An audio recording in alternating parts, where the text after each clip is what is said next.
नमस्कार दोस्तों, concept king में आपका स्वागत है। दोस्तों, इस वीडियो में हम जैन धर्म से रिलेटेड सारी इन्फॉर्मेशन को देखेंगे और ये कंप्लीट वीडियो है। इसके बाहर जैन धर्म से कुछ भी नहीं बचने वाला है। तो चलिए वीडियो स्टार्ट करते हैं।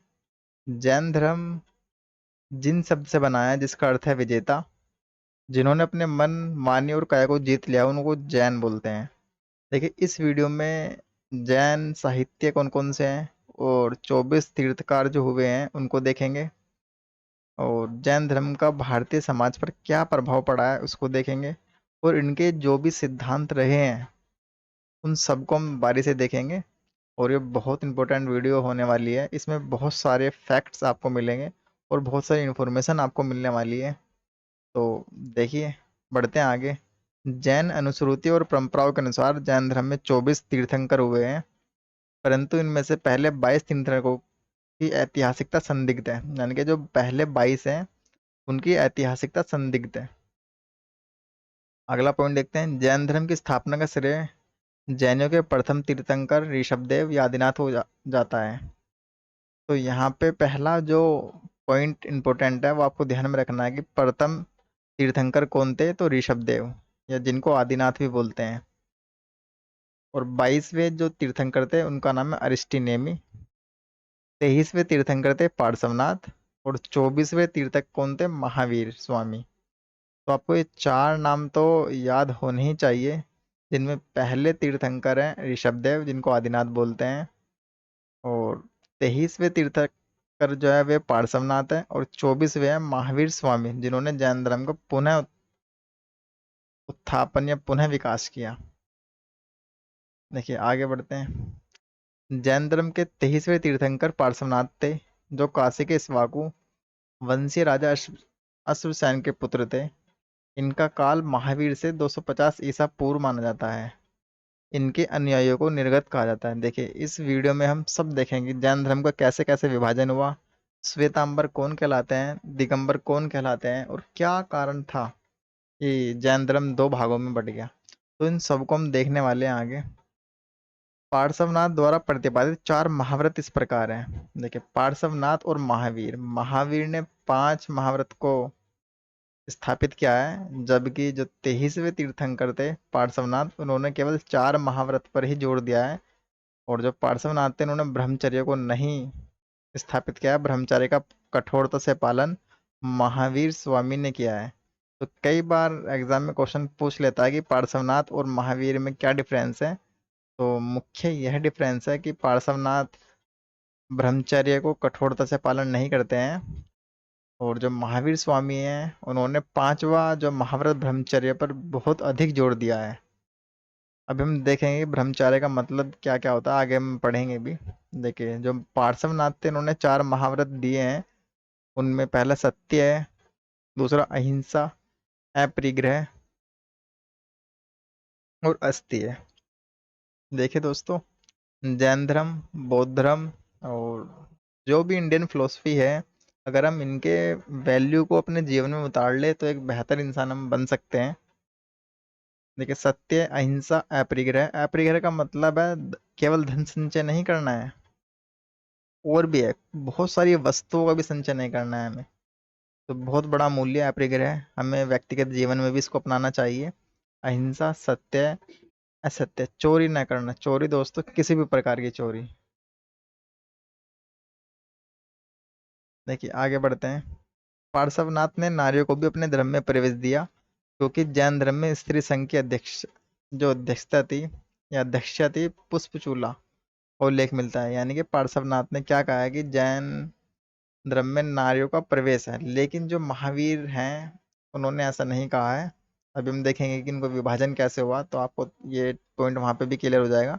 लेकिन आपको यहाँ पे ध्यान में रखना है कि पार्श्वनाथ ने नारियों को भी धर्म में प्रवेश दिया, क्योंकि उनका मानना था कि स्त्री संघ की अध्यक्षता कौन थी, पुष्पचूला। पार्श्वनाथ को झारखंड के गिरिडीह जिले में सम्मेद पर्वत पर निर्वाण प्राप्त हुआ था। जैन धर्म के वास्तविक संस्थापक 24वें एवं अंतिम तीर्थंकर महावीर स्वामी थे। देखिए, महावीर स्वामी ने ही जैन धर्म को बहुत बड़े पैमाने पर मतलब इनका विकास हुआ, यानी कि उनके एक टर्निंग पॉइंट रहा है जैन धर्म में। क्योंकि महावीर स्वामी जैसे महात्मा बुद्ध ने दोस्तों बौद्ध धर्म को बहुत तीव्रता से फैलाया है, इसी तरह से जैन धर्म को जो सबसे ज्यादा विकास किया है वो महावीर स्वामी ने किया है। महावीर स्वामी से पहले जो 23 तीर्थंकर थे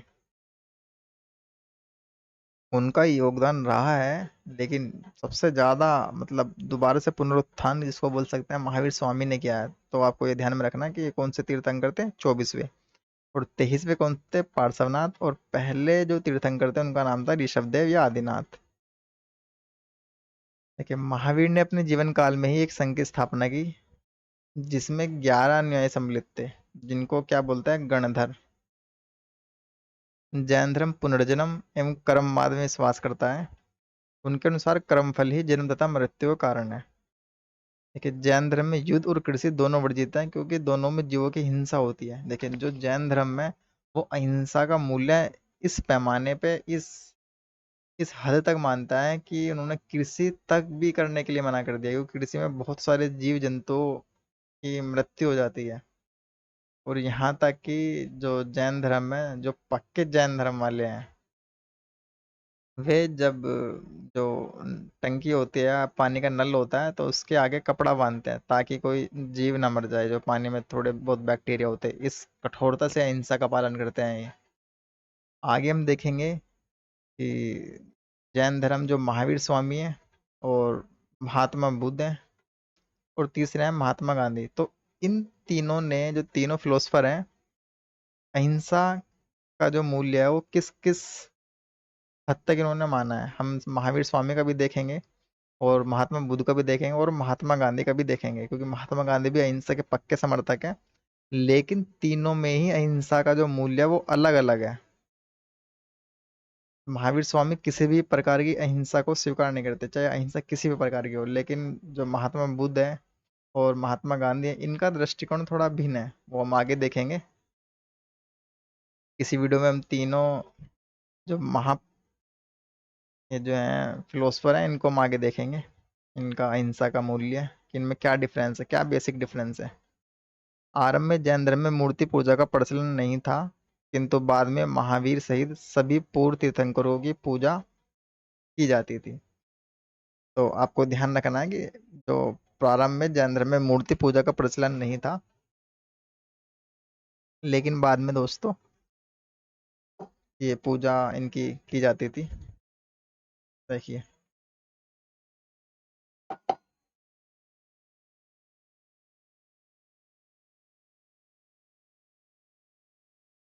महावीर स्वामी का जीवन परिचय। देखिए जो महावीर स्वामी हैं उनका जन्म क्या कब हुआ इसको हम देख लेते हैं। महावीर स्वामी का जो जन्म है 599 ईसा पूर्व हुआ या 540 ईसा पूर्व। बेसिक जो रेफरेंस बुक्स हैं उनमें थोड़ा अलग अलग डेट मिलती है, तो आप ये दोनों डेट ध्यान में रखना, 599 ईसा पूर्व अथवा 540 ईसा पूर्व। कहाँ पर हुआ था, ये बिहार में हुआ था, कुंडग्राम वैशाली। और इनके पिता का जो नाम था वो सिद्धार्थ था, और माता का नाम था त्रिशला, जो लिच्छवी शासक चेटक की बहन थी। इनकी पत्नी का नाम यशोदा था।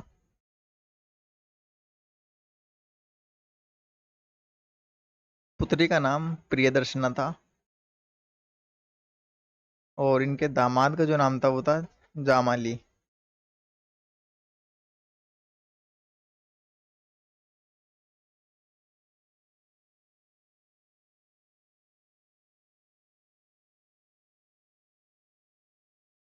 देखिए इन्होंने गृह कब त्यागा, देखिए 30 वर्ष की अवस्था में इन्होंने गृह त्याग दिया था।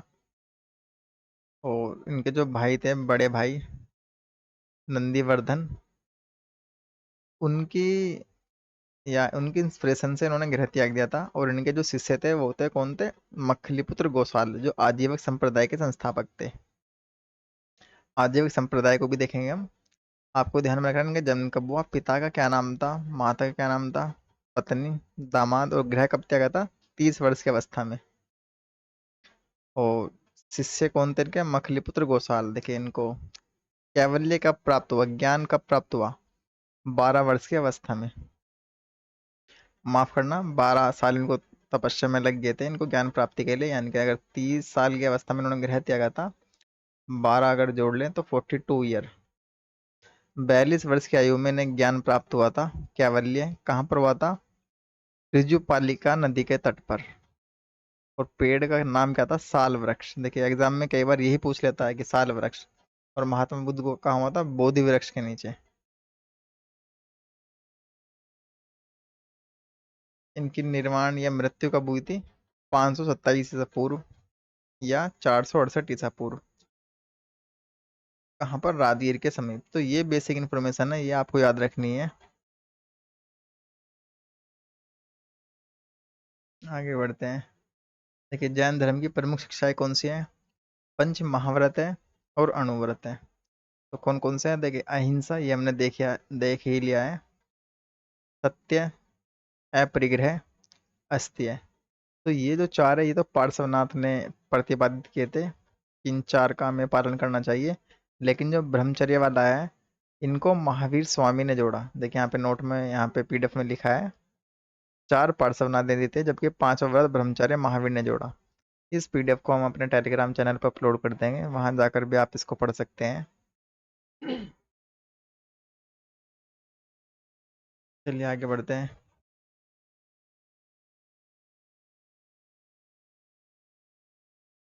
उपर्युक्त 5 महाव्रत या अणुव्रत के अतिरिक्त 3 गुणव्रत भी बताए गए हैं। कौन कौन से हैं? दिग्व्रत, जिसका अर्थ है दिशाओं में भ्रमण की मर्यादा बांधना। अनर्थ दंडवत, इसको बोलते हैं प्रयोजनहीन पाप उत्पादक वस्तु का परित्याग करना। और भोगोपभोग, यानी भोग्य पदार्थों का परिमाण निर्धारण। ठीक है, तो ये 3 गुणव्रत हैं, इनको आपको ध्यान रखना है इन 5 महाव्रत या अणुव्रत के अतिरिक्त। आगे बढ़ते हैं। देखिए महाव्रत और अणुव्रत में एक बेसिक अंतर ये है, बेसिक डिफरेंस। जो आपके महाव्रत हैं ये आपके सन्यासियों के लिए हैं, जो थोड़ा कठोर हैं। और अणुव्रत जो है दोस्तों, ये गृहस्थों के लिए हैं, जो गृहस्थ जीवन में व्यक्ति अपनाता है, वे थोड़ा लचीले हैं। और महाव्रत कौन से हैं दोस्तों? जो सन्यासी लोग अपनाते हैं, वे बहुत कठोरता से इन चीज़ों का पालन करते हैं। जबकि जो गृहस्थ है वो ब्रह्मचर्य का पालन थोड़ा लचीले तरीके से करते हैं। तो आपको ये ध्यान में रखना है, अणुव्रत इनके लिए हैं जो गृहस्थ गृहस्थ जीवन व्यतीत करते हैं। और महाव्रत कौन से? जो सन्यासी है, साधु सन्यासी है, उनके लिए है। देखिए जैन धर्म में 7 शील व्रतों का भी उल्लेख है। कौन कौन से हैं? देवव्रत, जिसका अर्थ है अपनी क्रियाओं को विशेष परिस्थिति में नियंत्रित रखना। देखिए ये जो इनकी फिलोसफी है, अगर हम कोई भी व्यक्ति इनको अपने जीवन में उतार लेता है, तो उसका बहुत बड़े पैमाने पर उसकी पर्सनैलिटी में चेंज होता है। तो आपको ये ध्यान रखना है, इनकी जो फर्स्ट फिलोसफी है, अपनी क्रियाओं को विशेष परिस्थितियों में नियंत्रित रखना। देशव्रत, अपने कार्य को कुछ विशिष्ट प्रदेशों तक सीमित रखना। अनर्थ दंड व्रत, बिना कारण अपराध न करना। देखिए कितना इंपॉर्टेंट ये वैल्यू है। अनर्थ दंड व्रत, बिना कारण अपराध न करना, ये आपको ध्यान रखना है। सामयिक चिंतन, देखिए चिंतन के लिए कुछ समय निश्चित करना। देखिए सोच विचार ध्यान लगाना, चिंतन करना कि हमने व्यक्तिगत जीवन में क्या क्या किया है, क्या करना है। तो ये सब हमें ध्यान में रखना है। सामयिक चिंतन। प्रोषदोपवास, मानसिक एवं कायिक शुद्धि के लिए उपवास करना। देखिए कितना इंपॉर्टेंट ये वैल्यू है, मानसिक और कायिक। मानसिक का मतलब मन, और कायिक माने जो हमारा बॉडी सिस्टम है, शरीर। उपभोग प्रतिभोग परिणाम, देखिए जीवन में प्रतिदिन काम आने वाली वस्तुओं व पदार्थों को नियंत्रित करना। और यहाँ पे एक पॉइंट मिसिंग है, अतिथि को भोजन कराने के उपरांत ही भोजन करना। देखिए जो ना अतिथि संविभाग, तो ये जो पॉइंट है, अतिथि को भोजन कराने के उपरांत ही भोजन करना, तो ये वाला पॉइंट यहाँ का है, ये आपको ध्यान में रखना है।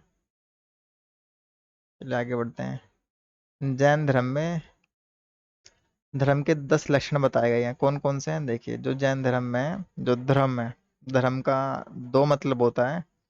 एक धर्म का मतलब होता है कर्तव्य की सेंस में। एक धर्म का मतलब होता है दोस्तों कर्तव्य, कि यह मेरा धर्म है, कि अहिंसा नहीं करनी चाहिए, तो मेरा कर्तव्य है दोस्तों। जब मेरा अपने भाई के प्रति, अपनी बहन के प्रति, तो ये कर्तव्य है दोस्तों। कर्तव्य के सेंस में एक धर्म होता है, रीजन, सॉरी रिलीजियस धर्म, रिलीजियस, तो आपको ये ध्यान में रखना है। तो धर्म के 10 लक्षण कौन कौन से हैं? एक तो कर्तव्य के पॉइंट ऑफ व्यू से, और एक है रिलीजियस के पॉइंट ऑफ व्यू से। तो कौन से है देखिए, उत्तम क्रम क्रोधहीनता, उत्तम मार्दव अहंकार का अभाव, उत्तम मार्जव सरलता एवं कुटिलता का अभाव, उत्तम सोच सांसारिक बंधनों से आत्मा को परे रखने की सोच, उत्तम सत्य सत्य से गंभीर अनुरक्ति, उत्तम संयम सदा संयमित जीवन यापन, उत्तम तप जीव को आजीव से मुक्त करने के लिए कठोर तपस्या, उत्तम अकिंचन आत्मा के स्वाभाविक गुणों में आस्था, उत्तम ब्रह्मचर्य ब्रह्मचर्य व्रत का कठाई कड़ाई से अनुपालन, उत्तम त्याग त्याग की भावना का सर्वोपरि रखना। तो ये देखिए कितना इंपॉर्टेंट वैल्यू है आपका ये वाला, त्याग की भावना को सर्वोपरि रखना। तो 10 धर्म लक्षण आपने देख लिए हैं, इनको आप पीडीएफ में पढ़ सकते हैं। देखिए 3 रत्न कौन कौन से हैं, ये कई बार एग्जाम में पूछा गया है। सम्यक दर्शन वास्तविक ज्ञान, सम्यक ज्ञान सत्य में विश्वास, सम्यक आचरण सांसारिक विषयों में उत्पन्न सुख दुख के प्रति संभाव। तो 3 रत्न आपने देख लिए हैं। अब दर्शन देख लेते हैं, इनका क्या क्या फिलोसफी है। देखिए एक है अनेकांतवाद, आपको सीधा सीधा एग्जाम में पूछा जाता है कि अनेकांतवाद किसकी फिलोसफी है, तो ये है जैन दर्शन की। सप्तभंगनीय या शैववाद, नववाद, तो ये जो 3 फिलोसफी है ये आपको ध्यान में रखनी है। आगे बढ़ते हैं। और ये है अनंत चतुष्टय, देखो ये बहुत इंपॉर्टेंट पॉइंट है। अनंत चतुष्टय कई बार एग्जाम में पूछा गया है डायरेक्ट ही। जब जीव से कर्म का अवशेष बिल्कुल समाप्त हो जाता है, कहने का मतलब ये है कि जब जो कोई भी व्यक्ति है वो कर्म की इच्छा उसकी बिल्कुल ही समाप्त हो जाती है, तब वह मोक्ष प्राप्त कर लेता है। मोक्ष के पश्चात जीवन के आवागमन के चक्र से मुक्ति मिल जाती है, यानी कि हमें जब मोक्ष मिल जाता है तो हमें फिर से जन्म नहीं लेना पड़ता है, तो उसको बोलते हैं अनंत चतुष्टय जैन धर्म में। तथा वह अनंत ज्ञान अनंत दर्शन अनंत वीर्य तथा अनंत सुख की प्राप्ति कर लेता है। इसे ही जैन शास्त्रों में अनंत चतुष्टय की संज्ञा दी गई है। तो ध्यान में रखना है, अनंत चतुष्टय क्या है, जब जीव से कर्म का अवशेष बिल्कुल ही समाप्त हो जाए तब वह मोक्ष प्राप्त कर लेता है, तो उसे ही अनंत चतुष्टय बोलते हैं। ज्ञान धर्म के ज्ञान कौन से हैं, कि ज्ञान की प्राप्ति किन साधनों से होती है, तो मति, मति का मतलब है जो इंद्रियों से हमें प्राप्त होता है ज्ञान। श्रवण यानी कि सुन के, दिव्य ज्ञान, और दूसरों को मन को जान लेने से भी, और कैवल्य, कैवल्य का मतलब होता है सर्वोच्च ज्ञान। तो इनसे ज्ञान की प्राप्ति ज्ञान धर्म में होती है, ये माने गए हैं ये पॉइंट। जैन धर्म में ज्ञान के स्रोत कौन से, देखिए 3 स्रोत है कौन कौन से, एक तो प्रत्यक्ष है, अनुमान है, और तीर्थंकरों के वचन है। जैन मत के अनुसार विश्व शाश्वत है, परंतु सृष्टिकर्ता के रूप में ईश्वर को स्वीकारता नहीं है। तो ये इंपॉर्टेंट लाइन है, ये आपको ध्यान में रखना है।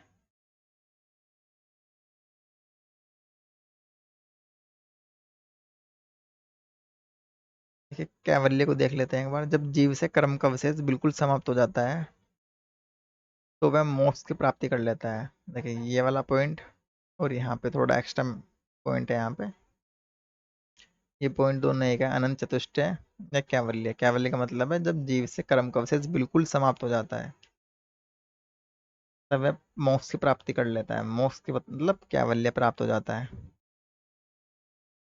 जैन धर्म में सिर्फ संघ के सदस्यों के लिए कैवल्य का नियम है, सामान्य जन के लिए नहीं। सामान्य जन या गृहस्थों को भिक्षु जीवन में प्रवेश करने से पूर्व 11 कोटेश्वर का गुजर करना पड़ता है।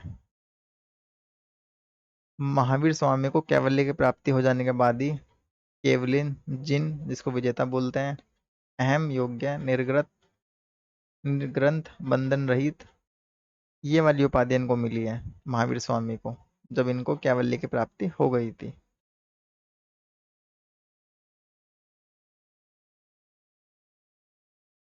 जैन धर्म पुनर्जन्म एवं कर्मवाद में विश्वास रखता है। यह वेद की अपौरुषेयता तथा ईश्वर के अस्तित्व को अस्वीकार करता है। तो कई बार एग्जाम में पूछ लेता है कि जैन धर्म और बौद्ध धर्म में क्या अंतर है। तो जैन धर्म दोस्तों पुनर्जन्म व क्रमवाद में विश्वास करता है। तो ये इंपॉर्टेंट लाइन है। और कई बार एग्जाम में ये भी पूछ लेता है कि संलेखना क्या है या संथारा प्रथा क्या है। देखिए इन दोनों में बेसिक डिफरेंस भी है, उसको भी देखेंगे हम, और देखेंगे संलेखना क्या है। देखिए जैन दर्शन में संलेखना सत्य व लेखना शब्द से मिलकर बना है। इसका मतलब क्या है? इसका मतलब ये है कि उपवास के द्वारा अपने प्राण त्याग देना, पहला पॉइंट। देखिए संलेखना में क्या है कि उपवास के द्वारा प्राण त्याग देंगे, लेकिन संथारा में क्या है, जब कोई व्यक्ति को लगता है कि वह मृत्यु के निकट है या वो मरने वाला है, तो वो दोस्तों एकांतवास ग्रहण कर लेता है और अंजल को त्याग देता है, जिससे कुछ दिनों में उसकी मृत्यु हो जाती है। तो ये दो पॉइंट में आपको डिफरेंस आपको ध्यान में रखना है। संलेखना का मतलब है जब कोई भी ठीक ठाक व्यक्ति उपवास के द्वारा अपने प्राण त्याग देगा तो उसको संलेखना बोलते हैं। और संथारा में क्या है कि जब कोई व्यक्ति बीमार है और उसे लगता है कि अब मेरी मृत्यु निकट है, तब वे एकांतवास ग्रहण कर लेता है और अन्न और जल को त्याग देता है, मौन व्रत धारण कर लेता है, तो उसको बोलते हैं संथारा। तो संलेखना में दोस्तों बीमार नहीं है, संथारा प्रथा में कि व्यक्ति बीमार है और उसको लग रहा है कि वह मृत्यु के निकट है, अब उसकी मृत्यु होने वाली है, तो वो मृत्यु से पहले अंजल त्याग देगा और एकांतवास ग्रहण कर लेगा, मौन व्रत धारण कर लेगा, और कुछ दिन में उसकी मृत्यु हो जाएगी। तो ये दोनों में बेसिक डिफरेंस है, और एग्जाम में कई बार में पूछ लेता है कि संलेखना और संथारा प्रथा में क्या अंतर है। संथारा प्रथा को 2015 में हाई कोर्ट ने इस पर रोक लगा दी थी, लेकिन सुप्रीम कोर्ट में जब जैन समुदाय के लोग गए तो इस हाई कोर्ट के फैसले पर अंतरिम रोक लगा दी थी। देखिए आगे बढ़ते हैं, जैन साहित्य को हम देख लेते हैं। अब तक उपलब्ध जैन साहित्य प्राकृत एवं संस्कृत भाषा में मिलते हैं। प्रारंभिक जैन साहित्य अर्धमागधी भाषा में लिखे गए थे। बाद में जैन धर्म में प्राकृत भाषा को अपनाया गया। कालांतर में जैनों ने षोडशानी संस्कृत और कन्नड़ भाषा में भी साहित्य लिखा। देखिए यहाँ पे एग्जाम में केवल आपको ये ध्यान में रखना है, देखिए अर्धमागधी भाषा है और दूसरी है प्राकृत भाषा, इनसे ही ज्यादा क्वेश्चन एग्जाम में बनते हैं।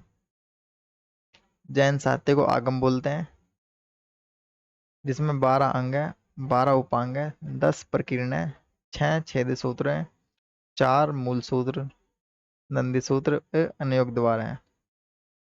तो बस आप ये ध्यान में रखना है कि जैन साहित्य को आगम कहते हैं। इन आगम ग्रंथों की रचना संभवतः श्वेतांबर संप्रदाय के आचार्य द्वारा महावीर स्वामी की मृत्यु के बाद की गई। जैन ग्रंथ के आचारांग सूत्र में, देखिए ये आपको ध्यान में रखना है, आचरांग सूत्र में जैन भिक्षुओं के आचार नियम में विधि निषेधों का विवरण, भगवती सूत्र में महावीर स्वामी के जीवन में,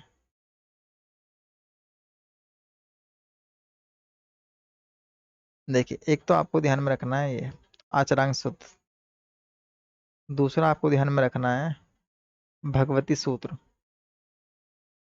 भगवती सूत्र में महावीर स्वामी के जो जीवन की जो शिक्षाएं हैं, उनको सम्मिलित किया गया है।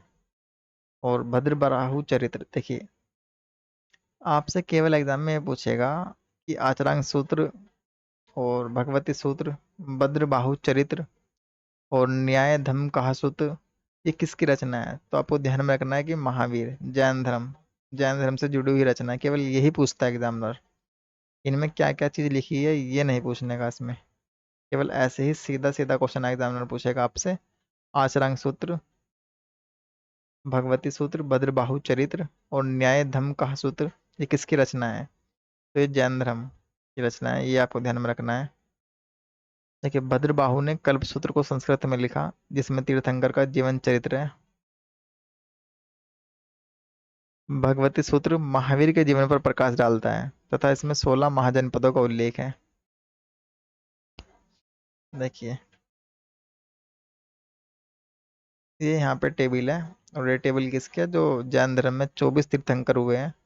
तो आपको एक तो इसको आप पूरी पढ़ सकते हैं, लेकिन आपको एक तो पहले तीर्थंकर कौन से हैं? ऋषभदेव, जिसको आदिनाथ बोलते हैं, इनको याद रखना है। 23वें हैं पार्श्वनाथ, इनको याद में रखना है। और महावीर स्वामी, ये तीन आपको नाम याद रखने ही हैं। अरष्टी नेमी, ये भी याद रख सकते हैं हम, 22वें। और इनके प्रतीक, इन चार जो तीर्थंकर हैं, इनके जो प्रतीक हैं इनको भी आपको याद रखना है। आगे बढ़ते हैं। देखिए जैन धर्म के जो सिद्धांत हैं उनको देख लेते हैं। देखिए दार्शनिक सिद्धांत, व्यवहारिक सिद्धांत और सामाजिक सिद्धांत। देखिए एक तो है अनिश्वरवाद, क्रमवाद, आत्मवाद, पुनर्जन्म और निर्वाण। और व्यवहारिक सिद्धांत में पंच महाव्रत, अणुव्रत। महाव्रत और अणुव्रत में मैंने आपको एक अंतर बता ही दिया है, बेसिक डिफरेंस वही है। महाव्रत साधु सन्यासियों के लिए है और अणुव्रत दोस्तों गृहस्थ जीवन के लिए है। देखिए और सामाजिक में नारी स्वतंत्रता, आचार नग्नता और पाप। जैन धर्म में 18 पापों की कल्पना की गई है।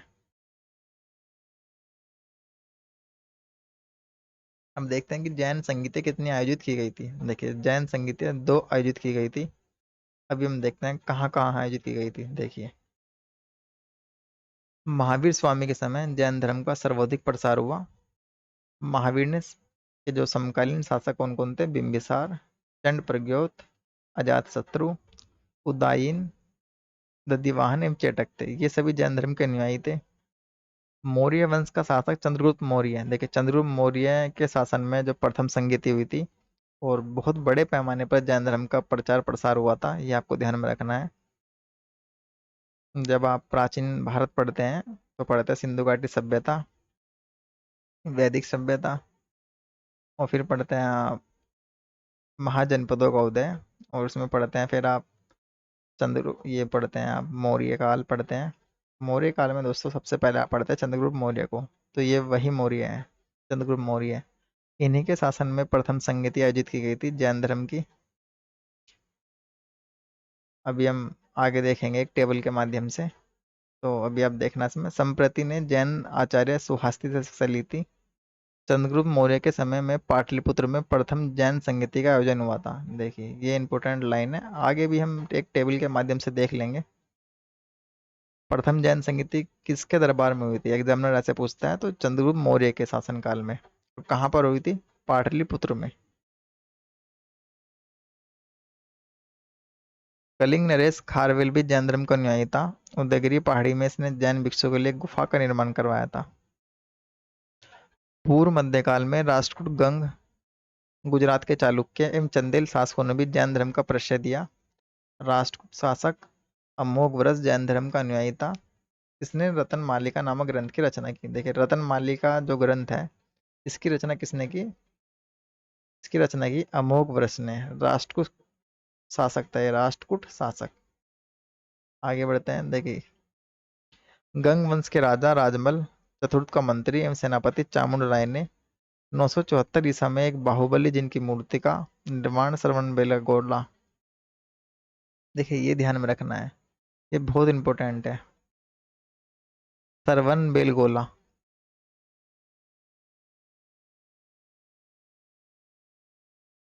यहाँ पर उन्होंने कहा था 12 वर्ष में महामस्तक अभिषेक किया जाता है। देखिए कहाँ पर है? कर्नाटक में। बहुत इंपॉर्टेंट ये पहले से श्रवण बेलगोला। देखिए आगे बढ़ते हैं। देखिए जैन संगीति को हम देख लेते हैं। सम्मेलन वर्ष देखेंगे, स्थान और अध्यक्षता किसने की थी और परिणाम क्या हुआ था। देखिए प्रथम जो जैन संगीति हुई थी कब हुई थी? वो 322 ईसा पूर्व में। तो ये डेट तो आपसे पूछेगा नहीं, लेकिन ये पूछेगा कि कहाँ पर हुई थी। तो पाटलिपुत्र में हुई थी। और इसके जो अध्यक्ष थे कौन थे? स्थूलभद्र। तो स्थूलभद्र इसके अध्यक्ष थे। और किसके शासन में हुई थी प्रथम जैन संगीति? चंद्रगुप्त मौर्य के शासनकाल में। और, और क्यों आयोजित की गई थी? तो बिखरे एवं लुप्त ग्रंथों को संचयन करने के लिए, 12 अंगों का संकलन करने के लिए। अभी हमने देखा है कि जैन धर्म के कितने अंग है? 12 अंग है। और प्रथम जैन संगीति में ही जैन धर्म का 2 भागों में विभाजन हो गया था। कौन कौन से? श्वेतांबर और दिगंबर। अभी हम इनमें डिफरेंस देखेंगे। आप नाम से भी अंदाजा लगा सकते हैं। श्वेतांबर, श्वेतांबर का मतलब है जो श्वेत कपड़े पहनते हैं, सफेद कपड़े पहनते हैं, वाइट। और दिगंबर का मतलब है जो कपड़े नहीं पहनते हैं। लेकिन जो दूसरी संगति थी कहाँ आयोजित की गई थी? ये गुजरात में आयोजित की गई थी। तो ये ध्यान में रखना है। पहली पाटलिपुत्र में बिहार में है जो, दूसरी गुजरात में कहाँ पर? वल्लभी। और इसके अध्यक्ष थे देवर्धि क्षमा शर्मण। तो ये आपको ध्यान में रखना है। और कुल 11 अंगों को लिपिबद्ध किया गया था इसमें। आगे बढ़ते हैं। प्रसिद्ध जैन मंदिर कौन सा है? तो आपने नाम सुना होगा, दिलवाड़ा जैन मंदिर तो आपने नाम सुना ही होगा और कई बार एग्जाम में पूछा भी गया है। तो देखते हैं कहाँ पर है। माउंट आबू राजस्थान का तो नाम सुना ही है, तो वहीं पर है दिलवाड़ा मंदिर। तो देखते हैं कुछ मंदिर। ऋषभनाथ मंदिर, जल मंदिर, दिलवाड़ा का जैन मंदिर, पारसनाथ का जैन मंदिर। तो ये कुछ मंदिर हैं, तो इनको आपको ध्यान में रखना है। तो सबसे इम्पोर्टेंट मंदिर इसमें कौन सा है? दिलवाड़ा का जैन मंदिर। ये कहाँ पर है? माउंट आबू राजस्थान। देखिए, श्वेतांबर और दिगंबर का क्यों विभाजन हुआ था उसको हम देख लेते हैं। देखिए, दो रीजन इसमें इम्पोर्टेंट है, और सभी आपकी जो स्टैंडर्ड बुक है या एनसीईआरटी है उसमें दो रीजन आपको मिलेंगे। कि क्या रीजन थे? देखिए, दो रीजन है। और दो रीजन कौन कौन से हैं? देखिए, महावीर से पहले जो तीर्थंकर थे पार्श्वनाथ, तो पार्श्वनाथ ने कहा था। देखिए, मैं कारण बता रहा हूँ आपको कि श्वेतांबर और दिगंबर में क्यों विभाजन हुआ। तो पहला रीजन ये है, जो महावीर स्वामी से पहले एक तीर्थंकर थे पार्श्वनाथ 23वें, तो उन्होंने कहा था कि जो उनके फॉलोवर्स हैं वे कपड़े पहन सकते हैं। ठीक है, लेकिन जो महावीर स्वामी आए उन्होंने कहा कि नहीं, हम पूर्णतः से अब संयमित जीवन जी यापन करेंगे और वस्त्रों का सर्वथा त्याग करेंगे। तो इसलिए इनके मध्य मतभेद हुआ। पार्श्वनाथ को जो फॉलो करने वाले थे उन्होंने सफेद वस्त्र पहने, तो वे श्वेतांबर कहलाए। और जिन्होंने कहा कि नहीं, हम महावीर स्वामी की बात से सहमत है और पूर्णतः संयमित जीवन जिएंगे, हम कपड़ों का सर्वथा त्याग करेंगे, तो उनको दिगंबर बोलते हैं। तो पहला रीजन तो दोस्तों यह रहा। दूसरा रीजन था, देखिए मगध में क्या हुआ, महावीर स्वामी के बाद एक अकाल पड़ा। अकाल को ध्यान में रखना है। देखिए, पहला रीजन जुड़ा है सब कपड़ों से। ठीक है। और दूसरा रीजन जो जुड़ा हुआ है दोस्तों, दूसरा रीजन जुड़ा है अकाल से। महावीर स्वामी के बाद मगध में 12 वर्ष तक एक लंबा अकाल पड़ा। तो कुछ लोग तो दोस्तों दक्षिण भारत चले गए, वहां से जगह को छोड़कर, कि अकाल पड़ गया नहीं तो हम मर जाएंगे। और कुछ लोग दोस्तों वहीं रहे, मगध में ही रहे। तो जो लोग दोस्तों मगध में ही रहे, स्थूल भद्र के नेतृत्व में। देखिए, आपको दो नाम है याद रखना है, मैं आपको बता भी दूंगा उनको कैसे याद में रखना है। देखिए, मगध में क्या हुआ, अकाल पड़ा। तो कुछ लोग तो वहां से छोड़ के चले गए दक्षिण भारत में, भद्रबाहु के नेतृत्व में।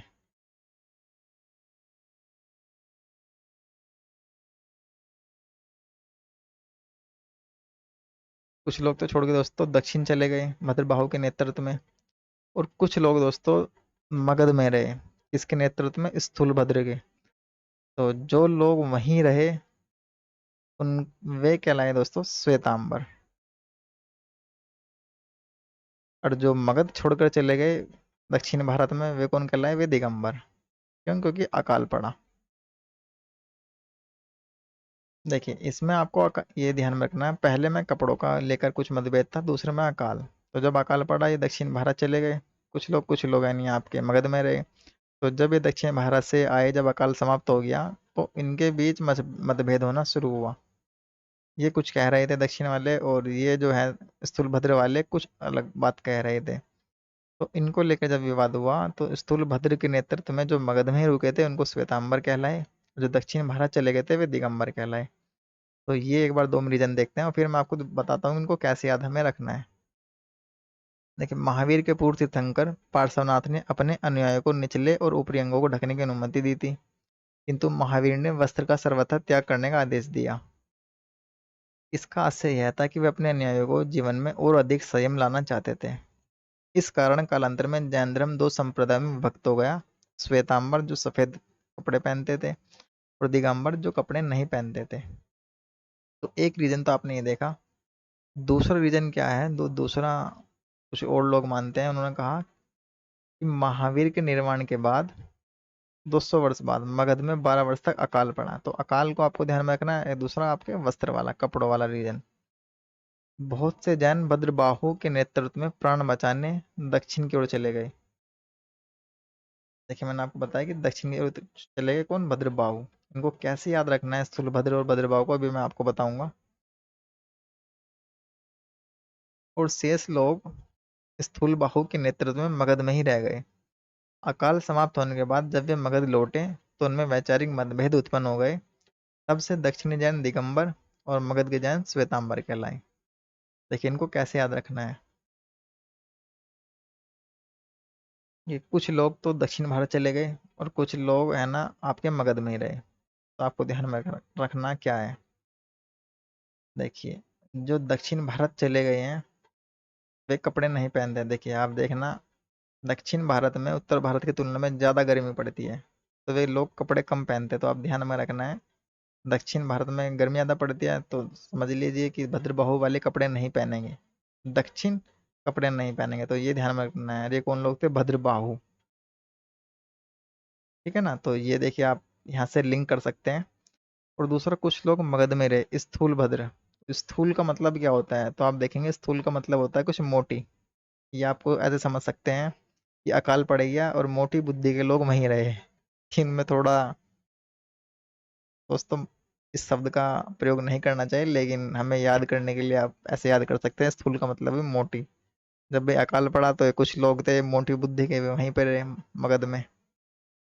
ठीक है, हम किसी धर्म पर टिप्पणी नहीं कर रहे हैं, हम केवल याद करने का एक तरीका मतलब जान रहे हैं। स्थूल भद्र का मतलब तो आप समझ गए हैं कि स्थूल मतलब वहीं पर रुके, और वहीं रुके तो कपड़े पहने उन्होंने। तो इस तरह से भी आप याद कर सकते हैं। और बाकी आप किसी भी कोई और भी तरीका हो सकता है, ये अंतिम तरीका नहीं है याद करने का। आगे बढ़ते हैं, देखिए क्या अंतर है इनमें। श्वेतांबर और दिगंबर में एक बार अंतर देख लेते हैं। देखिए मोक्ष प्राप्ति के लिए वस्त्र त्यागना आवश्यक नहीं है। श्वेतांबर श्वेत कपड़े पहनते हैं, दिगंबर वालों ने क्या कहा कि वस्त्र का त्याग आवश्यक है मोक्ष प्राप्ति के लिए। श्वेतांबर में क्या है? स्त्रियां निर्वाण की अधिकारी हैं, दिगंबर में स्त्रियां निर्वाण संभव नहीं है। देखिए जो श्वेतांबर है वो थोड़ा लचीला धर्म है और दिगंबर थोड़ा कठोर है। ये थोड़े रूढ़िवादी हैं, ये ध्यान में रखना है आपको। अभी हम देखेंगे आगे। कैवल्य प्राप्ति के बाद भोजन की आवश्यकता है, और दिगंबर वाले कह रहे हैं कि कैवल्य प्राप्ति के बाद भोजन की आवश्यकता नहीं है। देखिए इनमें क्या अंतर है? श्वेतांबर थोड़ा लचीला है, उदार है, लेकिन ये जो दिगंबर है थोड़ा कट्टरपंथी है। यहीं पे ये बात इनमें लिखी हुई है। इस संप्रदाय के अनुयायी उदारवर्ती वाले थे और धार्मिक नियमों में परिस्थिति के अनुसार परिवर्तन करने के पक्ष रहते हैं। तो आप देख सकते हैं, देखिए परिवर्तन ही सत्य है और परिवर्तन के बिना कुछ भी संभव नहीं है। परिवर्तन तो दोस्तों, लचीलापन तो इतना होना चाहिए कि हम परिस्थिति के अनुसार थोड़ी बहुत उनमें चेंज कर सकें। तो वही सितंबर कहलाए, श्वेतांबर। और दिगंबर दोस्तों वे कट्टरपंथी जैनों का संप्रदाय है और ये बड़ी कठोरता से जैन धर्म का पालन करते हैं। तो ये दोनों आप पॉइंट ध्यान में रखना है। आगे बढ़ते हैं। देखिए जैन धर्म का समाज पर क्या क्या प्रभाव पड़ा उसको हम देख लेते हैं। सर्वप्रथम, जैन धर्म द्वारा ही वर्ण व्यवस्था की जटिलता और कर्मकांडों की बुराई को रोकने के लिए सकारात्मक प्रयास किया गया। ये इंपॉर्टेंट बात है कि सर्वप्रथम जैन धर्म ने ही वर्ण व्यवस्था पर चोट की और कर्म कांडों पर चोट की। तो ये ध्यान में रखना है। और इन्होंने जो जनमानस की भाषा थी, प्राकृत भाषा, उसमें उपदेश दिए, तो इसलिए सबसे ज्यादा फैले। भाई अब वर्तमान में अगर हम इंग्लिश और हिंदी को देखें तो हिंदी या भारतीय भाषाओं को समझने और जानने वाले लोग ज़्यादा हैं। अगर हम उसमें संदेश देंगे, संबोधित करेंगे जनता को, तब ज़्यादा बड़े पैमाने पर बात लोगों तक पहुँचेगी। तो इसलिए जैन धर्म का इसलिए प्रचार भी हुआ है। इन्होंने जनमानस आम लोगों की भाषा में अपने उपदेश दिए। और जैन साहित्य की जो भाषा है अर्धमागधी। ठीक है, ये ध्यान में रखना है। जैन धर्म में अहिंसा पर अत्यधिक बल देने के कारण इसके अनुयायी कृषि तथा युद्ध में संलग्न न होकर व्यापार एवं वाणिज्य को महत्व देते थे, जिससे व्यापार की उन्नति हुई और नगरों की संपन्नता बढ़ी। तो ध्यान रखना है कि कृषि और युद्ध को इन्होंने मना किया है, जबकि व्यापार एवं वाणिज्य को उन्होंने महत्व दिया है। तो ये इंपॉर्टेंट बात है, ये ध्यान में रखना है। अगला पॉइंट है, जनता को जैन धर्म के सीधे एवं सरल उपदेशों ने आकर्षित किया। और उत्तर वैदिककालीन कर्मकांड जटिल विचारधारा के सम्मुख जैन धर्म के रूप में जीवन यापन, सीधा साधा मार्ग प्रस्तुतता। तो ये हमने कुछ 2-3 पॉइंट देखे हैं कि जैन धर्म का समाज पर क्या प्रभाव पड़ा। एक तो व्यापार वाणिज्य की उन्नति हुई, दूसरा क्या था, वर्ण व्यवस्था पर चोट की और कर्म कांडों पर चोट की। और जैन धर्म की तरफ लोग इसलिए भी आकर्षित हुए क्योंकि इनके जो फिलोसफी थी बहुत सिंपल और सरल थी। तो ये आपने देखा। अब आगे देखते हैं हम जैन धर्म का पतन कैसे हुआ, उसके क्या कारण थे। तो कुछ कारण थे। सबसे पहला कारण क्या था, ये सबसे कठोर दर्शन उन्होंने दिया कि अहिंसा का इस कदर पालन किया कि कृषि में हम शामिल नहीं होंगे। भाई अगर कृषि में शामिल नहीं होंगे तो जो अनाज है उसका कैसे उत्पादन होगा, फल हैं सब्जियां हैं वे कैसे होंगी। तो उन्होंने कहना है कि नहीं हम नहीं करेंगे, कोई और करेगा, हम तब खा पी लेंगे। तो ये तो दोस्तों इनकी एक बड़ी सीमा है, तो ये ध्यान में रखना है। अहिंसा पर अत्यधिक इन्होंने इतना बल दिया है कि कृषि कार्य नहीं करेंगे, जिसे सामान्य जनता के लिए नियम धारण करना मतलब बहुत कठिन था। तो यह एक कारण हुआ। दूसरा कारण क्या था कि इसका जो दर्शन था बहुत कठिन था। ठीक है, स्यादवाद, अनेकांतवाद, द्वैतवादी तत्व विज्ञान, इनको समझना जो सामान्य जो लोग थे उनके बस की बात नहीं थी। तो ये इम्पोर्टेंट है कि जैन दर्शन कठिन था। अहिंसा पर इतना बल दिया कि नहीं भाई कृषि ही नहीं करेंगे। देखिए कितना कठोर सिद्धांत है, कृषि नहीं करेंगे। और मैंने आपको एक एग्जांपल दिया कि पानी या टंकी के आगे एक वाइट कपड़ा लगा दें ताकि उसमें जो जीव हैं वे ना मर जाए। तो बहुत कठिन दर्शन है। आगे क्या है देखिए, जैन धर्म इसलिए हुआ था कि ताकि समाज को एकजुट कर सके। लेकिन उन्होंने क्या देखा, धीरे धीरे जैन धर्म खुद ही दो संप्रदायों में बट गया। और यह सांप्रदायिक विभाजन जैन धर्म का पतन की ओर ले गया। तो ध्यान में रखना है, प्रारंभिक सशक्त आंदोलन था और जैन धर्म का मुख्य उद्देश्य समाज को एकजुट रखना था। लेकिन बाद में क्या हुआ, ये खुद ही दो संप्रदायों में बट गया। समाज को क्या सांप्रदायिक कुरीतियों से बचाएगा। तो ये ध्यान में रखना, ये इंपॉर्टेंट है। दूसरा क्या है कि प्रारंभ में तो जैन साहित्य का लेखन जो आम लोगों की भाषा थी उसमें लिखते थे, लेकिन बाद में जैन साहित्य संस्कृत में लिखा जाने लगा जो सामान्य जनता को नहीं समझ में आता था। तो ये एक महत्वपूर्ण इंपॉर्टेंट बात है। अगर वर्तमान में ही हम भारतीय भाषाओं को छोड़कर अन्य भाषाओं में लोगों को समझाने लगे और लोग रुचि नहीं लेंगे, तो यह इंपॉर्टेंट बात है। और फिर क्या है कि बौद्ध धर्म का जब विस्तार होने लगा तो जो ब्राह्मण धर्म था, जो वैदिक धर्म था, उनमें उन्होंने अपना पुनरुत्थान किया और कहा कि नहीं नहीं हम अपने धर्म में सुधार करेंगे। तो लोग वहाँ आकर्षित ज़्यादा हुए। और सबसे इम्पोर्टेंट जो पॉइंट है वो यह वाला है कि जो तत्कालीन राजा थे वे जैन धर्म को प्रश्रय दे रहे थे, आश्रय दे रहे थे। लेकिन बाद में क्या हुआ कि जैन धर्म को आश्रय देने वाले राजा ही नहीं रहे, जिससे उनके अनुयायियों की संख्या धीरे धीरे घटने लगी। तो यह आपको ध्यान में रखना है। जैन धर्म के उत्कर्ष में तत्कालीन नरेशों का महत्वपूर्ण योगदान था, किंतु बाद में जैन धर्म को राज्य के आश्रय प्राप्त न हो सका। गलत राज्याश्रय के अभाव में जैन धर्म पतन की तरफ चलने लगा। अगली इंपॉर्टेंट बात है कि किसी भी धर्म के प्रचार में प्रचारकों की महत्वपूर्ण भूमिका होती है। बाद में क्या हुआ, जैन धर्म में अच्छे प्रचारक नहीं मिले, जिससे जैन धर्म का मार्ग जो है अवरुद्ध हो गया। तो ये कुछ इंपॉर्टेंट बात आपने देखे हैं जैन धर्म के पतन के बारे में। तो अब हमने इससे रिलेटेड सारे इंपॉर्टेंट फैक्ट्स देख लिए हैं और इसके अलावा जैन धर्म को कुछ पढ़ने को नहीं बचा है। इसके क्वेश्चन भी हम बहुत जल्दी देखेंगे। अगर आपको वीडियो अच्छी लगी है तो प्लीज़ लाइक करें, वीडियो नहीं अच्छी लगी तो डिसलाइक करें। कमेंट सेक्शन में ज़रूर बताएं कि वीडियो कैसी लगी। नेक्स्ट वीडियो में बहुत जल्दी मिलते हैं, तब तक पढ़ते रहिए, अपना ख्याल रखिए। धन्यवाद।